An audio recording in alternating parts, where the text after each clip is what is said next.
या तो एक काम करूं क्या, अभी रिवाइज करवा दूं, फिर मैं हैंड रिटन नोट्स ही दे दूंगा डायरेक्टली, क्योंकि इसमें क्या है कि आप साथ साथ लिखोगे और डिक्टेट कराने में भी टाइम जाएगा।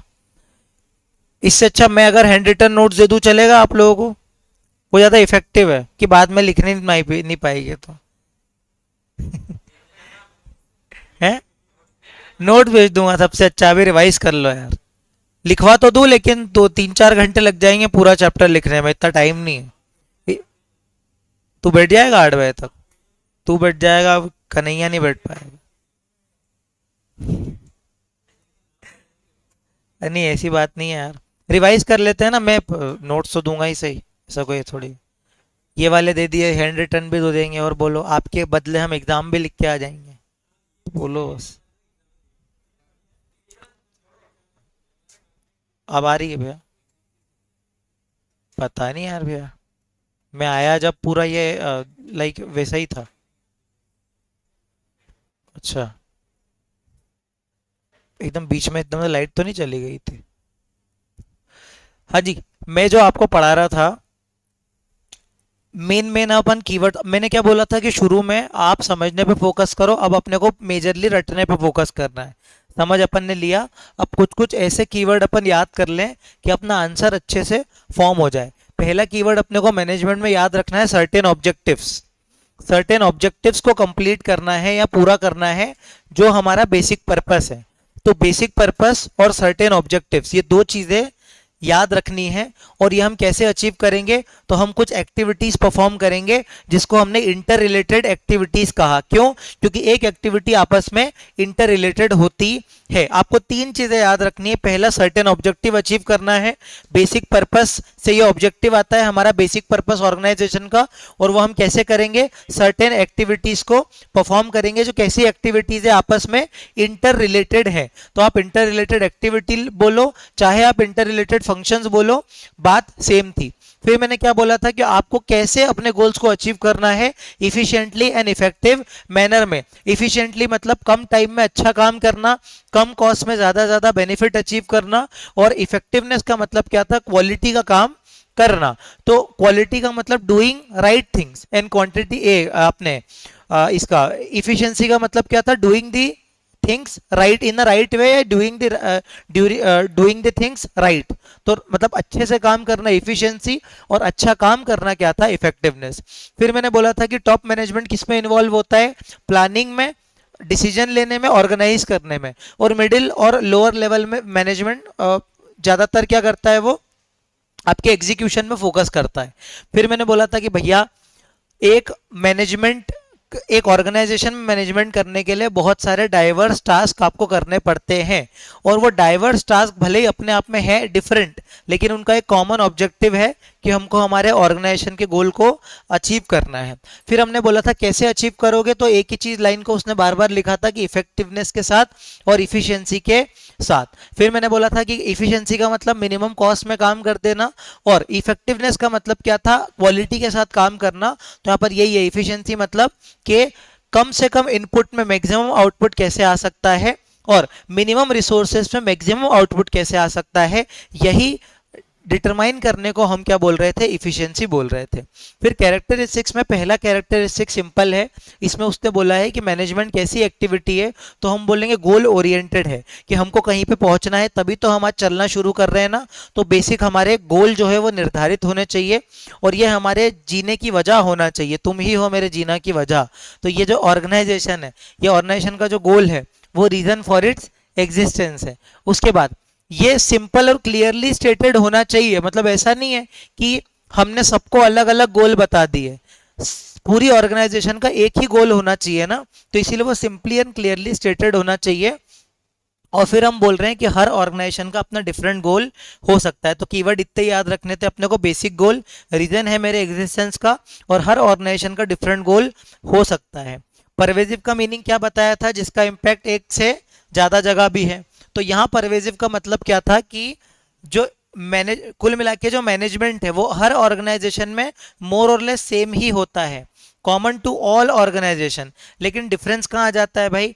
इकोनॉमिक, मतलब क्यों? क्योंकि इकोनॉमिक, सोशल, पॉलिटिकल के वजह से चेंज आता है। फॉर एग्जाम्पल, अगर हम लोग एक इंडस्ट्री में हैं, तो वो इंडस्ट्री में सेम, जैसे फॉर एग्जांपल एक इंडस्ट्री के लिए जीएसटी भी सेम ही रहेगा, एक इंडस्ट्री के लिए सप्लायर्स भी सेम ही रहेंगे। तो इसीलिए हम क्या बोल रहे हैं कि ये कॉमन इंडस्ट्री में जितनी भी ऑर्गेनाइजेशन है सबके गोल क्या है, ऑलमोस्ट सेम ही होंगे। लेकिन गोल्स चेंज किसकी वजह से हो जाते हैं, कल्चर, ट्रेडिशन और हिस्ट्री। तो ये तीन वर्ड अपने को दिमाग में डालने हैं, कल्चर, ट्रेडिशन और हिस्ट्री। इन तीन की वजह से हमारे मैनेजमेंट की मेथड चेंज होती है, इसके अलावा वो मेथड हमेशा सेम ही रहेगी। फिर मैनेजमेंट एक मल्टी डायमेंशनल है। मल्टी डायमेंशनल मतलब हमको बहुत सारे एस्पेक्ट पे ध्यान रखना पड़ता है। तो इसमें पहले हमको काम को मैनेज करना है। तो काम को हम कैसे मैनेज करेंगे, हर ऑर्गेनाइजेशन कुछ ना कुछ काम करती है, सम वर्क लिखेंगे। फिर हम बोलेंगे कि भाई सबसे पहले हमको गोल पता होना चाहिए कि हमारा गोल क्या है। फिर मींस रिसोर्सेस क्या है उसको अचीव करने के लिए, तो गोल और उसके रिसोर्सेस। फिर कौन सी प्रॉब्लम हम सॉल्व करने वाले हैं, कौन सा डिसीजन हम लेने वाले हैं, बजट बनाने वाले हैं। और डेलीगेशन का मतलब क्या होता था, अपनी अथॉरिटी किसी और को सौंपना, तो इसको अपन बोल रहे थे डेलीगेशन। तो असाइन करना, डेलीगेट करना अपनी अथॉरिटी, बजट्स बनाना, प्लान बनाना, प्रॉब्लम्स को सॉल्व करना, डिसीजंस लेना, और साथ ही साथ रिसोर्सेस वगैरह का अरेंजमेंट करना मैनेजमेंट ऑफ वर्क होता था। मैनेजमेंट ऑफ पीपल क्या होता था भाई, सबसे पहले हम क्या बोल रहे थे कि एम्प्लॉय हमारे क्या है, एम्प्लॉय हमारे ग्रेटेस्ट असेट हैं। तो ग्रेटेस्ट असेट हैं, तो ऐसे केस में हमको उनसे काम करवाना आना चाहिए, और ये बहुत बड़ा टास्क है। मतलब कि लोगों से काम करवाना एक बड़ा टास्क, एक मेजर टास्क है। तो हम पीपल को कैसे मैनेज कर सकते हैं, तो सबसे पहले हम उनके नीड्स, उनके बिहेवियर को जाने, उनकी नीड्स को समझे, उनके बिहेवियर, उनके नेचर को जाने, और फिर हम उनके स्ट्रेंथ पे फोकस करें और वीकनेस को इररिलेवेंट करते चले जाएं। मतलब जो उसका वीकर पोर्शन है उसमें हम उसको काम ना दें, और जो उसकी स्ट्रेंथ है हम उसकी स्ट्रेंथ को कैपिटलाइज कर पाए। तो ये सब हमने पीपल में सीखा था। क्या क्या देखा था, सबसे पहले बोलेंगे दूसरों से काम करवाना क्या है, एक मेजर टास्क है, वो हमारे एसेट हैं, हमको उनका बिहेवियर, उनका नेचर, उनकी नीड्स जाननी जरूरी है। और सेकंड में हम उनकी स्ट्रेंथ पे फोकस करें, उनकी वीकनेस को नजरअंदाज करें, तो हमारी ऑर्गेनाइजेशन आगे बढ़ेगी। फिर हम बोलेंगे कि भाई ऑपरेशन का मैनेजमेंट कैसे होता था, तो हम क्या बोलते थे, flow of input, flow of input and the desired result of, मतलब कुल मिला के हमने क्या बोला कि flow of input into the machines and into the technology, and the final outcome क्या आता है, मतलब हमारा आउटपुट। तो उसको लिखने का तरीका कैसा था भाई, कि हमको इनपुट मटेरियल का फ्लो, टेक्नोलॉजी का फ्लो देखना है, और वो कैसे ट्रांसफॉर्म होता है। ट्रांसफॉर्म वर्ड अपने को याद रखना है, कैसे वो ट्रांसफॉर्म होता है इनटू डिजायर्ड आउटपुट। इसमें एग्जांपल के लिए था, अगर मेरे को सुंदर सी शर्ट बनानी है तो धागा पहले एक मशीन में जाएगा, फिर कपड़ा बनेगा, फिर पैक होगा। तो ये जो प्रोसेस है ना, इस प्रोसेस को डिजायर्ड आउटपुट मेरा किस तरीके से आ रहा है, तो इसको मैनेज करना भी बहुत जरूरी है। अगर अपन फैक्ट्री को मैनेज नहीं करेंगे तो फिर हमारा पूरा बिजनेस ही बंद हो जाएगा। तो ये हमने ये पढ़ा था। उसके बाद मैनेजमेंट एक कंटिन्यूस प्रोसेस है, तो हमने क्या बोला था, मैनेजमेंट चलता जाता है। तो पहले तो कंटिन्यूस वर्ड को याद रखना था। फिर बोला था कि ये कंपोजिट है। कंपोजिट मतलब के एक पर्टिकुलर फंक्शन में बहुत सारे फंक्शन आते हैं। मुझे एम्प्लॉय को मैनेज करना है तो सैलरी भी मैनेज करूंगा, उसके लीव्स को ही मैनेज करूंगा, उसके काम को ही मैनेज करूंगा। तो इसीलिए हमने बोला ये कंपोजिट है। इसमें एक सारे बहुत सारे फंक्शन आते हैं, लेकिन हमको सेपरेटली उनको परफॉर्म करना पड़ता है। तो तीन कीवर्ड्स अपने को याद रखने थे। कंटिन्यूस है, कंटिन्यूस के साथ वो कंपोजिट, कंपोजिट मतलब के एक साथ जुड़े हुए हैं, लेकिन हमको उनको परफॉर्म अलग अलग करना पड़ता है, मतलब वो सेपरेट भी हैं। तो कंटिन्यूस, सेपरेट एंड कंपोजिट अपने को याद रखना था। और हम बोल रहे हैं कि भाई ये साइमल्टेनियसली साथ साथ परफॉर्म होते हैं ऑर्गेनाइजेशन में, ये याद रखना था। मैं आपको सिर्फ कीवर्ड कीवर्ड दिमाग में याद करवा रहा हूँ, जो जो अपने को एग्जाम के लिए याद रखना है। उसके बाद ग्रुप एक्टिविटी है। तो हमने क्या बोला था कि भाई हमारे जो गोल है ना, कुल मिला के हमको ये ध्यान रखना है कि हमारी जो ग्रुप एक्टिविटी है, हमारा जो पूरा का पूरा ग्रुप है, वो एक कॉमन गोल के प्रति काम करे, कॉमन गोल के प्रति काम करे। हमारे ऑर्गेनाइजेशन का कॉमन गोल जो है उसके प्रति हम सबको काम करना है, इसीलिए क्या है, ग्रुप एक्टिविटी है। सारे मेंबर जो हैं उनको नीड्स एंड अपॉर्चुनिटीज वगैरह देनी पड़ेगी। कुल मिला के बात सिंपल है कि सबके अपने अपने गोल हो सकते हैं, लेकिन सबको किसके प्रति काम करना है, कॉमन ऑर्गेनाइजेशनल गोल के। तो यहाँ पे एक ही कीवर्ड है, मैं आपको ज्यादा याद नहीं करवा रहा हूँ। उतना ही याद करवा रहा हूँ जितना आपको एग्जाम में जरूरत है, बाकी आपको मन से लिख करके आना है। इसीलिए पूरा पैराग्राफ याद नहीं करवाया, सिर्फ ये रेड वाला कीवर्ड याद रखना है, कॉमन ऑर्गेनाइजेशनल गोल्स, बाकी मन से लिख करके आना है। क्योंकि जितना मैं आपके लिए काम आसान कर पाऊं इसीलिए आप क्लास में बैठे हो, ये तो आप पढ़ के तो खुद भी समझ सकते थे। काम आसान कैसे होगा, जो जो मेन मेन चीजें हैं, काम की चीजें छाट के दे रहा हूं मैं आपको। ये जो रेड रेड में कीवर्ड्स है इतना ही आपको याद करना है, बाकी आपको मन से लिख करके आना है। आप इतना भी याद कर लोगे तो आपको पूरे में से पूरे नंबर मिलेंगे। मैनेजमेंट एक इंटेंजिबल फोर्स है, यहाँ पर अपने को सिर्फ इतना ही याद रखना है कि भाई इंटेंजिबल फोर्स मतलब ये दिखता नहीं है, तो कैन नॉट बी सीन को स्टार लगा लो।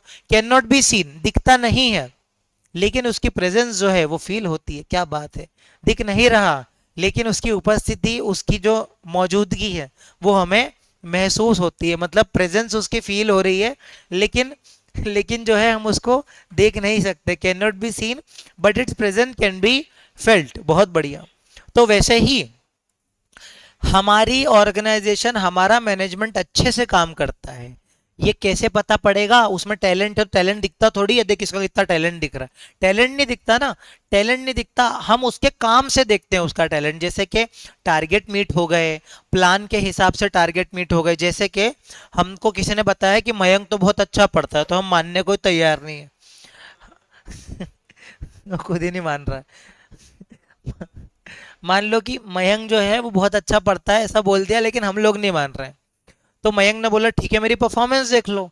अब मयंक जो है बिजनेस स्टडी में 100 में से 100 लेके आ गया, मतलब कि उसका टैलेंट दिखा नहीं, लेकिन उसने अपनी परफॉर्मेंस से अपने टारगेट को मीट करके दिखा दिया ना। वैसे कि एम्प्लॉय टैलेंटेड दिख नहीं रहा है, लेकिन अगर वो बहुत अच्छा काम करे, हमारी ऑर्गेनाइजेशन के गोल को अचीव करवा दे, मतलब क्या है, हमारी जो एम्प्लॉय की फोर्स है वो कैसी है, इनटेंजिबल फोर्स है, मतलब दिख नहीं रही लेकिन उसका हमको फायदा जरूर मिल रहा है। एम्प्लॉय हैप्पी है, कस्टमर सेटिस्फाइड है, केओस नहीं हो रहा है, केओस मतलब कि गड़बड़ नहीं हो रही है ऑर्गेनाइजेशन में, मतलब सब कुछ सही चल रहा है। तो ये केओस याद रख लेना। एक हमारा प्रेजेंस कैन बी फेल्ट, ये वाली कीवर्ड याद रख लेना। टारगेट अचीव हो रहे हैं तो इसको आप बोल सकते हो कि हमारी इंटेंजिबल फोर्स है, ये आप याद रख लेना। इसके बाद मैंने क्या बोला था, मैनेजमेंट एक डायनेमिक फंक्शन है। डायनेमिक फंक्शन में हमने क्या बोला था भाई, चेंज होता रहता है, आज मैनेजमेंट अलग, कल मैनेजमेंट अलग, अकॉर्डिंग टू सिचुएशंस। तो आपको डायनेमिक फंक्शन याद रखना है। फिर आपको एक एक्सटर्नल इन्वायरमेंट याद रखना है। क्यों चेंज होता है, एक्सटर्नल इन्वायरमेंट में चेंजेस आते रहते हैं। कोरोना आ गया, हमको पूरा मैनेजमेंट चेंज करना पड़ गया। कल को इंडिया पाकिस्तान की वॉर हो गई, अब हमको मैनेजमेंट चेंज करना पड़ गया, एकदम से हमारी फैक्ट्री बंद हो गई, अब हमको टेक्नोलॉजी शिफ्ट करनी है। एकदम से एआई आ गया, रोबोट आ गए कल को। मान लो कल को ऐसा हुआ कि मजदूर काम ही नहीं कर रहे हैं, हर जगह रोबोट काम कर रहे हैं, तो अब रोबोट लाने पड़ेंगे। हो गया ना मैनेजमेंट चेंज। तो इसीलिए मैनेजमेंट एक डायनेमिक फंक्शन है। तो अगर हमारी ऑर्गेनाइजेशन को सक्सेसफुल होना है, जो जहां जहां मैं स्टार लगा रहा हूं आप भी स्टार लगाओ। मैंने अभी तक सक्सेसफुल पहले ही लगा लिया होगा, सक्सेसफुल पे स्टार लगाया। और इसके अलावा तो अगर आपको सक्सेसफुल होना है तो आपको चेंज होना पड़ेगा, परिस्थिति के साथ चेंज हो जाओ वरना दिक्कत हो जाएगी। बहुत बढ़िया। उसके बाद मैनेजमेंट के कुछ ऑब्जेक्टिव सीखे थे दोस्तों। ऑब्जेक्टिव तो पहले ही बहुत कट शॉर्ट करके दिया हुआ है। तो ऑब्जेक्टिव में देखो 3 टाइप के ऑब्जेक्टिव होते हैं। पहले खुद के बारे में सोच लो, फिर समाज के बारे में सोच लो, और फिर अपने लोगों के बारे में भी सोच लो। पहले ऑर्गेनाइजेशन किसके लिए सोचेगी, खुद के लिए। खुद के लिए मतलब के खुद के लिए भी इन द सेंस कि वो सोच तो दूसरों के लिए रही है, लेकिन उसमें उसका भी फायदा है। जैसे इन ऑल एरियाज हमको ऑल स्टेक होल्डर्स का क्या करना रखना पड़ेगा, ख्याल रखना पड़ेगा। स्टेक होल्डर मतलब कि वो सारे लोग जिनको हमारी ऑर्गेनाइजेशन से मतलब है। जैसे एम्प्लॉय को हमसे क्या मतलब है, सैलरी लेगा वो हमसे, तो वो भी हमसे कुछ ना कुछ एक्सपेक्ट करता है। मतलब कंपनी से जो जो भी उम्मीदें पालते हैं उन सबको अपन क्या बोलते हैं, स्टेक होल्डर। चाहे वो कस्टमर हो, चाहे वो एम्प्लॉय हो, चाहे वो इन्वेस्टर हो, चाहे वो हमारा क्रेडिटर हो, चाहे वो हमारा सप्लायर हो, कोई भी हो, तो हमको सबकी नीड का ख्याल रखना पड़ेगा ना। एम्प्लॉय क्या चाहता है, एम्प्लॉय चाहता है कि उसको अच्छी सैलरी मिले, अच्छा काम मिले। कस्टमर चाहता है अच्छे प्रोडक्ट मिले, कम दाम में मिले। ठीक है। क्रेडिटर क्या चाहता है कि मेरा उधार ये टाइम पे चुका दे। इन्वेस्टर क्या चाहता है कि भाई मैंने इस कंपनी में इन्वेस्ट करा है, मुझे ज़्यादा ज़्यादा ये पैसा कमा करके दें। तो हमको सबकी नीड को सेटिस्फाई करना पड़ता है। लेकिन मेजर प्रॉब्लम कब आती है, जब हम सबकी नीड को सेटिस्फाई करेंगे तो कोई ना कोई तो बुरा मान ही जाएगा ना। आपको 4 को नंबर दे रखा है, सबका रिप्लाई थोड़ी कर पाओगे तो यहाँ पर यही है, सुनो। तो हमें क्या करना है, सारे स्टेक होल्डर्स के नीड्स को सेटिस्फाई करने के लिए ह्यूमन रिसोर्स और मटेरियल रिसोर्स, इन दोनों को अपने को इफिशिएंटली यूटिलाइज करना पड़ेगा। मतलब हमको हमारे लोगों से अच्छे से काम करवाना पड़ेगा। ऐसा नहीं कन्हैया जॉब पे आया, 5 घंटे का वर्किंग आवर्स है, 2 घंटे काम करा, 3 घंटे टाइम पास करा। तो आपको उसको 5 घंटे काम करवाना पड़ेगा ताकि आप कन्हैया का प्रॉपर यूटिलाइजेशन करो। प्लस आपने रॉ मटेरियल लेकर के आए, तो एग्जाम्पल क्या था कि मशीन में एक बार में फॉर एग्जाम्पल 1 लीटर डीजल में 100 यूनिट बन जाती है। तुम 1 लीटर डीजल लगा रहे हो मशीन में, लेकिन यूनिट तो तुम 70 ही बना पा रहे हो, तो तुम भाई रिसोर्सेज का प्रॉपर यूटिलाइजेशन नहीं कर रहे हो। तो आपका मटेरियल रिसोर्स हो चाहे ह्यूमन रिसोर्स हो, दो चीजों पे स्टार लगाना है, इसको याद करना है अपने को। फिर साथ ही साथ हमारा गोल क्या है, सरवाइव करना, जिंदा रहना ही तो, सर्वाइवल ही तो हमारा ऑब्जेक्टिव है कि हमारा रेवेन्यू कम से कम कॉस्ट से तो ऊपर ही होने चाहिए ना। तो दोस्तों वही वही चीजें रेड करिए जो आपको एग्जाम में लिखनी है, बाकी कुछ एक्स्ट्रा फालतू चीज रेड नहीं करिए। वही चीज जो आप सिर्फ रेड रेड पढ़ करके चले जाओ वही याद करो एग्जाम में उतना, बाकी मन से लिख करके आओ। फिर वो क्या बोल रहा है भाई, प्रॉफिट भी तो जरूरी है एट दी एंड। ऑर्गेनाइजेशन कितना ही बोल ले, स्टेक होल्डर खुद का पेट भरोगे तभी तो, बोलते हैं ना भूखे पेट भजन नहीं होता। तो पहले खुद का पेट भरो फिर जाकर के दूसरों की सहायता करो। तो प्रॉफिट भी तो जरूरी है। तो हर ऑर्गेनाइजेशन का जो मोटिव है वो क्या होना चाहिए, प्रॉफिट। मोटिव होना चाहिए प्रॉफिट, क्या बात है। वाइटल इंसेंटिव देता है, ठीक है, इतना नहीं लिखना। और आपको क्या करना पड़ेगा, अपने मैनेजमेंट, अपने रिसोर्सेज को फुली एक्सप्लॉइट करना पड़ेगा। एक्सप्लॉइट का मतलब होता है फुल यूज करना पड़ेगा अपने ग्रोथ पोटेंशियल का। जैसे कि फॉर एग्जांपल अपना जो कन्हैया है, इसमें AIR 1 लाने की ताकत है, ये इतना टैलेंटेड है कि AIR 1 ला सकता है। तो ये अपने फुल पोटेंशियल का यूज नहीं कर रहा है। पोटेंशियल मतलब इसका टैलेंट, इसमें क्षमता बहुत ज्यादा है, लेकिन उस वो कैसे हंस रहा है भाई, मस्त रोस्ट करते हैं देखो यार। अगर कन्हैया में क्षमता है, टैलेंट है, लेकिन लेकिन लेकिन कन्हैया उस टैलेंट का यूज नहीं कर रहा है, मतलब वो अपनी स्किल्स का प्रॉपर यूटिलाइजेशन नहीं कर रहा है। यार क्या हंसते हैं यार ये लोग। इसको पर्सनली दुश्मनी है तेरे से कुछ ना कुछ। अब सुनो, ऑर्गेनाइजेशन का ऑब्जेक्टिव क्या था भाई, स्टेक होल्डर का ख्याल रखना, सरवाइव करना, प्रॉफिट कमाना और अपनी टैलेंट का फुल यूटिलाइजेशन करना। मतलब अगर कन्हैया में ग्रोथ पोटेंशियल है तो फिर उसका फुल यूटिलाइजेशन करना। अब एक आता है सोशल ऑब्जेक्टिव। सोशल मतलब समाज के प्रति भी तो रिस्पॉन्सिबिलिटी है आपकी। समाज के प्रति क्या रिस्पॉन्सिबिलिटी है भाई, कि आप क्या करो, सोसाइटी को कुछ अच्छा दो ना। जैसे कि आप एक, मैंने क्या एग्जांपल लिया था, अगर आप दवाई वाली कंपनी हो तो ऐसी दवाई बनाओ ना, कैंसर की दवाई बना दो, ऐसी दवाई बनाओ जो आपकी दवाई लेकर के कस्टमर जो है वो बेचारे की जान बच जाए।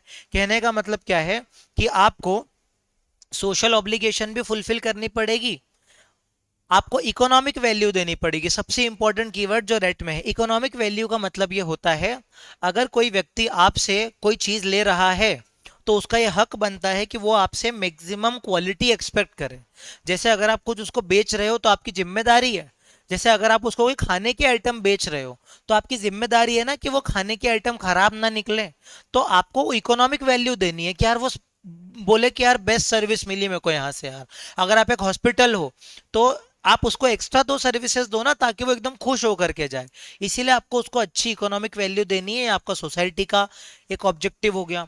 और फिर पर्सनल ऑब्जेक्टिव मतलब आपके यहाँ जो लोग काम करते हैं, यहाँ अपन ने एक एग्जाम्पल लिया था, गूगल का एग्जाम्पल लिया था कि भाई आप अपने पर्सनल ऑब्जेक्टिव भी पूरे करो, प्रोफेशनल मतलब हमारे ऑब्जेक्टिव भी पूरे करो। जैसे मैनेजमेंट को रिकंसाइल करना पड़ेगा, मतलब एडजस्ट करना पड़ेगा। एडजस्ट कैसे करना पड़ेगा कि हारमोनी, हारमोनी का मतलब होता है, हारमोनी को सिंपल आप ये बोल सकते हो कि घुल मिल जाना हारमोनी होता है कुल मिला के। तो आप इसको तालमेल से याद रख सकते हो। तालमेल से मतलब कुल मिला के बात सिंपल है कि ऑर्गेनाइजेशन के अपने अलग गोल हैं, इंडिविजुअल का अलग गोल है। जैसे इंडिविजुअल को क्या चाहिए कि मुझे ज्यादा सैलरी मिले, मुझसे काम जितना ही करवा लो लेकिन पैसा अच्छा देना। तो ऑर्गेनाइजेशन क्या करेगी, अपने गोल्स कि यार इससे ज्यादा काम करवा सकते हैं, इसको सैलरी अच्छी बांटो ताकि ये क्वालिटी काम करे। तो आप उसको अच्छा पैकेज दो, वो आपकी सहायता करेगा। आप मेरी मदद करो, आप मैं आपकी मदद करूंगा। तो ऑर्गेनाइजेशन उसके गोल अचीव करवाने में मदद करे, वो ऑर्गेनाइजेशन के लिए अच्छा काम करेगा। इसका एग्जांपल गूगल दिया था कि गूगल में क्या होता है, एम्प्लॉय को बाहर ही नहीं जाने देते, हर चीज सुख सुविधाएं उसके बाहर उसके सामने ला के रख देते हैं। उसको अगर खुद का स्टार्टअप खोलना है तो वही फंडिंग दे देते हैं कि भाई हमारे यहाँ ही रह करके कर तू, तो उसके गोल अचीव करवा दिए, वो आपके गोल अचीव करवाएगा। क्लियर हुआ क्या दोस्तों? यही याद रखना है, बाकी तो सब मन से लिखना है, बोल ही रहा हूं मैं आपको। जहां रटना होगा बोल दूंगा रट लो, जहां नहीं रटना है फालतू क्यों अपना बीपी बढ़ाने का, रटने से कुछ नहीं है। इंपॉर्टेंस ऑफ मैनेजमेंट में क्या बोला, इंपॉर्टेंस ऑफ सिंपल है भाई, मैनेजमेंट क्या करता है हमारे गोल्स को अचीव, तो ये तो धनिया वाली लाइन है, इसको बोल रहे हैं हर चीज में धनिया डालते हैं अपन एंड में। तो ये गोल गोल अचीव करना तो हर आंसर में आता ही है, गोल अचीव करो, गोल अचीव करो। हाँ नहीं, इंदौरियों के लिए सेव है, हर चीज में सेव डालते हैं अपन, तो ये सेव है। तो गोल अचीवमेंट तो हर जगह आएगा। कि इंपॉर्टेंस ऑफ मैनेजमेंट, मैनेजमेंट क्या करता है भाई, हमें कॉमन डायरेक्शन दिखाता है। जैसे एग्जांपल के तौर पे अपन ट्रैक करने गए, तो अपन जब ट्रैक की स्पेलिंग क्या आती है, सी के आती है, हाँ ट्रैक करने गए सीखे आती है ना। हाँ ये जो अपन अगर ट्रेकिंग करने गए तो वहां पर एक लीडर जो है वो अपने को बोलता है ना कि यहाँ चलो, ऐसे चलो, यहाँ पर फिसलन है, फिसल जाओगे, ये सब वो क्या करता है, अपने को डायरेक्ट करता है कि यहाँ पे फास्ट चलना, आप स्लो चलोगे तो कुछ मच्छर काटेंगे, कुछ भी बोलता रहता है। ऐसे होता है ट्रैक पे जनरली। तो फिर वो क्या करता है, आपको पूरा डायरेक्शन दिखाता है। तो वैसे ही अगर आप प्रॉपर मैनेजमेंट करोगे तो एक कॉमन डायरेक्शन दिखाएगा ना आपकी ऑर्गेनाइजेशन को, और दूसरा गोल अचीव करने में मदद करेगा। हाँ हम जैसे मालूम पता ही नहीं था हमको, हर बार वो यही लिखता है। सेकंड, इफिशियंसी इंक्रीज हो जाती है दोस्तों। जैसे मयंक जो है उसने टारगेट बनाया कि मुझे AIR 1 लानी है, तो हम मयंक ने जो AIR 1 का वो पहले ही मना कर रहा है, तो इतना खुद से नाराज क्यों है, क्या दिक्कत है तेरे को? अरे क्यों नहीं हो सकता, जरूर हो सकता है। तो मयंक ने सोचा कि मेरे को AIR लानी है, तो मयंक अगर ऐसे ही बिना प्लान बनाए पढ़ने बैठ जाएगा तो इतनी इफिशिएंसी के साथ नहीं पढ़ पाएगा। लेकिन उसको प्रॉपर उसने प्लानिंग कर रखी है, प्रॉपर मैनेजमेंट कर रखा है, तो वो इफिशिएंसी उसकी इंक्रीज हो जाएगी। तो सेम अपन यही बोल रहे हैं कि भाई मैनेजमेंट ढंग से करोगे ना तो कॉस्ट रिड्यूस हो जाएगी, प्रोडक्टिविटी, प्रोडक्टिविटी का मतलब क्या है, इफिशिएंसी। चाहे आप उसको प्रोडक्टिविटी बोलो चाहे आप इफिशिएंसी बोलो, दोनों का सेम मतलब होता है। तो इफिशिएंसी बढ़ाने में मदद करता है मैनेजमेंट, बस इसी को लिखना है, बाकी डायरेक्टिंग कंट्रोलिंग गाना गाया रहने दो। मैनेजमेंट जो है ना वो क्या करता है पता है, डायनेमिक ऑर्गेनाइजेशन क्रिएट करता है। मतलब आपका अगर मैनेजमेंट अच्छा है ना तो आपकी ऑर्गेनाइजेशन कैसी होगी, डायनेमिक। डायनेमिक का मतलब कोई भी चेंज आ जाए हम फटाफट से एडजस्ट कर लेते हैं, कुछ भी चेंज आ जाए ना हमारी ऑर्गेनाइजेशन में हम फटाफट से उसको चेंज करके आगे बढ़ जाते हैं। तो डायनेमिक जैसा ऐसा है कि भाई ऑर्गेनाइजेशन में लोग ना है ना रेजिस्ट करते हैं, उनको अच्छा नहीं लगता चेंज होना। क्यों? क्योंकि एक फेमिलियर इन्वायरमेंट से, सिक्योर्ड इन्वायरमेंट से, तो ये सारे कीवर्ड जो रेड करे हैं ना, जो रेड करा है वो याद करना है।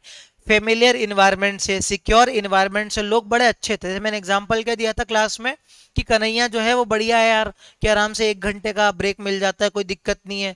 ये CEO था लेकिन एकदम से बॉस ही आ गया मयंक, और मयंक और इसका 36 का आंकड़ा है। तो अब मयंक जो है इसके ऊपर जो है वो नियम थोप रहा है कि नहीं 15 मिनट से ज्यादा आप चाय पीने नहीं जा सकते, मोबाइल नहीं चला सकते, ये नहीं कर सकते। तो अब ऐसे केस में क्या है, अब कन्हैया को अच्छा नहीं लगेगा कि यार चेंज क्यों करवा रहा है बिना बात के, पहला बढ़िया था यार। तो अगर एक अच्छा मैनेजमेंट हो तो वो क्या करेगा, अपने एम्प्लॉय को चेंज करने में मदद करेगा, उनकी सहायता करेगा, और फाइनली कुछ भी चेंज हो जाए, जैसे एकदम से ऑफलाइन से हम ऑनलाइन में शिफ्ट हो गए, तो ऑनलाइन में शिफ्ट होने में अगर आपका अच्छा मैनेजमेंट है तो आप दूसरों से क्या हो जाओगे, आगे बढ़ जाओगे, आपको कॉम्पिटिटिव एज मिलेगा, जिसको अपन क्या लिखते थे, कॉम्पिटिटिव एडवांटेज भी लिख सकते हैं। कॉम्पिटिटिव एडवांटेज भी लिख सकते हैं इसको, कि हमको दूसरों से क्या मिलेगा, एक बेनिफिट मिलेगा क्योंकि हमारा मैनेजमेंट अच्छा है। उसके बाद पर्सनल ऑब्जेक्टिव अचीव करने में भी मदद करता है, वही वही है भाई, मोटिवेट करता है एम्प्लॉयज को ताकि वो अपने अपने ऑब्जेक्टिव भी अचीव कर सके और ऑर्गेनाइजेशन के ऑब्जेक्टिव भी अचीव कर सके। टीम स्पिरिट मतलब के टीम की भावना, कॉपरेशन एक दूसरे के बीच में, एक दूसरे का सक्सेस में कमिटमेंट, ये सब इंश्योर करता है। और लास्ट में हमने क्या बोला था, मैनेजमेंट सोसाइटी को भी हेल्प करता है। तो जो ऊपर पड़ा वही नीचे चेप रहा है, वो देखा जाए तो ऊपर भी सोसाइटी की बात लिखी थी, ऊपर भी पर्सनल गोल्स की बात लिखी थी, यहाँ भी वही बात लिखी हुई है कि भाई अच्छी अच्छी टेक्नोलॉजी को अडॉप्ट करो, बढ़िया बढ़िया मेथड्स वगैरह लेकर के आओ। उससे होगा क्या कि आप अच्छे ग्रेटर गुड रिजल्ट दे पाओगे, और इससे क्या होगा, आपका ओवरऑल डेवलपमेंट और ग्रोथ होगी। अब आप बोलोगे बीच बीच का आपने छुड़वा क्यों दिया, छुड़वाया नहीं है, यही सब याद रखना है, बाकी का सिर्फ रीड करना है। ये है ना ग्रोथ, डेवलपमेंट, टेक्नोलॉजी, बस। इसके अलावा बाकी चीजें आपको खुद की लैंग्वेज में लिख करके आनी है। क्लियर हुआ क्या? फिर नेचर ऑफ मैनेजमेंट में क्या पढ़ा अपन? नेचर, जैसे पांच एक हुई उसने मेरी तरफ देखा। नेचर, नेचर ऑफ मैनेजमेंट ने क्या पढ़ा भाई? मैनेजमेंट उनका नेचर कैसा है मयंक? गुस्से वाली है। नेचर मैनेज नेचर का, मैनेजमेंट का नेचर मतलब, ये इसकी बेस्ट फ्रेंड आ गई। हाँ जी, मैनेजमेंट का नेचर मतलब हम पता क्या बोलना चाह रहे हैं कि जैसे ट्रेड और कॉमर्स का डेवलपमेंट हो रहा है बहुत तेजी से, एआई आ गया, एडवर्टीजमेंट आ गया, ऑनलाइन चीजें आ गई इतनी सारी, टेक्नोलॉजी चेंज हो गई, फैक्ट्री में प्रोडक्शन की मेथड चेंज हो गई, लोगों का बिजनेस करने का तरीका अलग हो गया। पहले लोग जो है वो दुकानों पे जाते थे, अब अमेजोन फ्लिपकार्ट से खरीदते हैं। तो ये सारी चीजें क्या है ना कि बिजनेस चेंज हो रहा है। तो भाई जब बिजनेस चेंज हो रहा है तो मैनेजमेंट भी तो चेंज होना चाहिए ना। तो भाई ऐसे केस में ना हमको डेवलपमेंट, डेवलपमेंट मतलब चेंजेस, चेंजेस चेंजेस भी हमको करना पड़ेंगे किसमें? मैनेजमेंट के प्रिंसिपल और प्रैक्टिसेस में। तो वो यही बोल रहा है भाई कि सेवरल डिफरेंट कोनोटेशन है, कोनोटेशन मतलब कनेक्शंस वगैरह। हम सिर्फ इतना बोलना चाह रहे हैं कि भाई एक थ्योरेटिकल रिलेशनशिप है किसके बीच में? Experience and practices of the managers, और जो नई नई चीजें मॉडर्न मतलब जो चीजें चेंज हो रही है, कुल मिला के यहाँ पर हमारी जो ऑर्गेनाइजेशन है वो चेंज हो रही है। किसके साथ साथ? जो आगे मैनेजमेंट प्रिंसिपल, ये जो अडेप्ट हो रहा है ना, साथ साथ बिजनेस अडेप्ट हो रहा है, तो हमको हमारा मैनेजमेंट भी अडेप्ट करने की जरूरत है। तो यहाँ पे थ्योरेटिकल रिलेशनशिप किन दो चीजों के बीच में? जो चेंजिंग, चेंजिंग बिजनेस इन्वायरमेंट। तो ये जो चेंजिंग बिजनेस इन्वायरमेंट है ना, चेंजिंग बिजनेस इन्वायरमेंट है, और हमारा जो मैनेजमेंट के प्रिंसिपल्स हैं, ये भी तो चेंज होंगे ना, मैनेजमेंट प्रिंसिपल्स। तो हम इन दोनों के बीच में क्या है? Theoretical relationship. तो over the period of time जो है, जैसे जैसे हम ग्रो हुए हैं वैसे वैसे मैनेजमेंट भी ग्रो हुआ है। तो कीवर्ड क्या क्या याद रखने हैं? बस इतना कि भाई चेंजेस हुए, डेवलपमेंट हुआ मैनेजमेंट प्रिंसिपल में, क्योंकि बिजनेस वगैरह में चेंज आया है, और एक रिलेशनशिप है किसके बीच में? मैनेजमेंट के एनवायरमेंट, बिजनेस के एनवायरमेंट में, साथ ही साथ मैनेजमेंट के प्रिंसिपल में। बस बाकी जो मैनेजमेंट आर्ट साइंस है ये एक एक बार और अपन कर लेंगे। हैंड रिटन नोट्स में लिख करके लेकर के आ जाऊंगा। बिजनेस स्टडी में फिर से एक बात बता दूं, रटने की जरूरत नहीं होती है, सिर्फ कुछ कुछ चीजों को आपको दिमाग में बैठाना है, बाकी मन से लिख करके आना है। अब आप बताइए किस शुभ घड़ी में आप इसका टेस्ट देना चाहेंगे? देख के कुछ बताऊंगा नहीं, मेरी बात सुनो। वेंसडे को टेस्ट रख रहे हैं अपन चैप्टर 1 का, बहुत टाइम दे दिया मैंने, सैटरडे संडे मंडे ट्यूसडे 4 दिन दे दिया यार। वेंसडे को टेस्ट है, ठीक है? 30 30 नंबर का टेस्ट है, 30 में से 30 लेकर के आने हैं आप लोगों को, ठीक है? मयंक को लाने हैं, ठीक है? चलिए जी, टेस्ट है अपना वेंसडे को। Bye bye.